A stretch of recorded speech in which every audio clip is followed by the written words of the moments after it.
We must stand together with one voice to reform our Africa Union to make it fit for purpose so that we can march into the future as the epicenter, together as a continent, believing in what President Gengop believed in.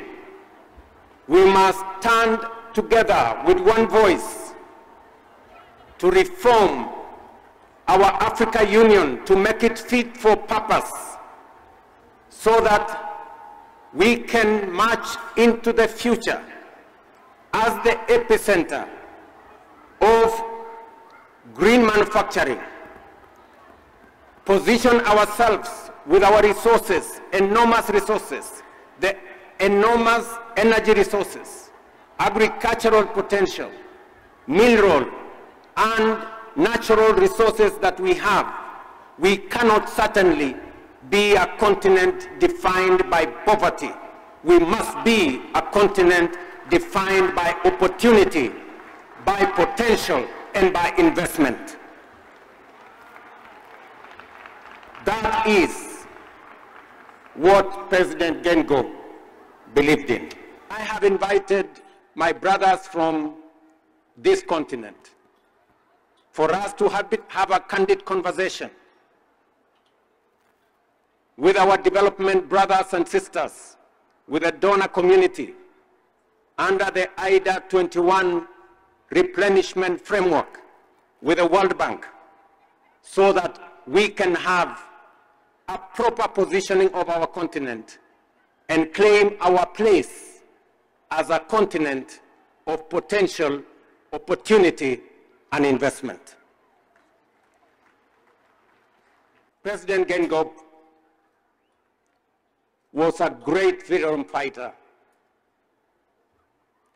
He was an accomplished scholar and the architect of the Namibian constitution that has given this country great stability. President Gengop was a passionate leader and the third president of Namibia, and he stood tall as a Pan-Africanist who believed in the unity of our continent. We know that President Gengop believed that independence is a project and work in progress. We must work hard on this independent and freedom project, especially now, so that we can liberate, not just for independence sake, but we can liberate our economies saddled with debt, liberate our young people trapped in unemployment. These are principles President Gengop worked so hard to achieve. Those of us in SADC, in EAC, in COMESA, and all of us as members of the Africa Union, we must work together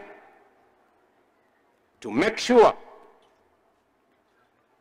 that we execute the reform of the international financial architecture so that we can liberate our economies from debt, so that we can demand that as nations we are not profiled negatively, we are not profiled unfairly, that together again we must demand responsible sovereign lending that ensures that our countries have resources, concessional resources, that can help us position our continent as the epicenter of the next industrial revolution. greetings from the people of Kenya, and profound condolences on the demise of our brother, the President of Namibia, President Hage Geingob. I learned of his demise with shock. And the first thing I did was to pick my phone and call the Vice President, who we were colleagues before. And I passed my condolences and those of the people of Kenya to him. Today, I join you on behalf of the people of Kenya and government of Kenya on this solemn send-off of our brother, the President of Namibia.